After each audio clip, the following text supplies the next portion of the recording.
यानंतरची पुढची बातमी आहे पुण्याच्या राजकारणातून। पुणे महानगरपालिका निवडणुकीचा रणसंग्राम आता खऱ्या अर्थाने पेटलाय। सगळ्याच पक्षांनी प्रचारासाठी कंबर कसली आहे। शिंदेसेनेचे तगडे उमेदवार नाना भानगिरे यांनीही प्रभाग क्रमांक 41 मधून आपल्या प्रचाराचा झंझावात सुरू केलाय।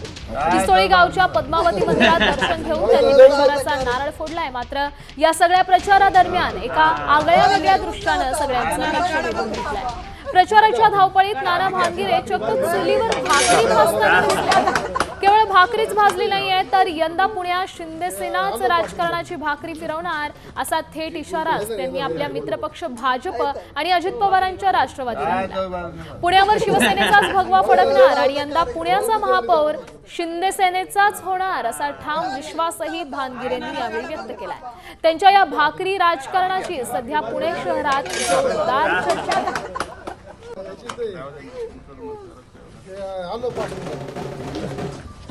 एक मिनिट बरोबर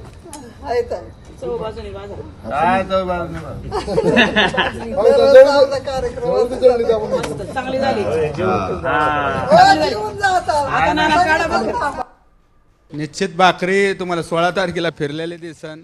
आमच्याशिवाय या पुणे शहराचा महापौर होऊ शकत नाही। मतदारांच्या चेहऱ्यावर खूप उत्साह आनंद दिसतोय। आमच्या या पिसोळी गावामध्ये जो पिण्याचा पाण्याचा प्रश्न होता, त्याचबरोबर अंतर्गत रस्ते असतील, त्याचबरोबर टॅक्सचा विषय होता। भविष्य काळामध्ये शेतकऱ्यांना एकत्र घेऊन ह्या भागाचं व्हिजन कसं असणार आहे, ह्या पद्धतीचं काम आम्ही शिवसेना पक्षाचं एक व्हिजन घेऊन संपूर्ण पुणे शहर आणि हडपसर आणि प्रभाग क्रमांक 41 मध्ये सगळे आमचे उमेदवार उतरलेले आहेत।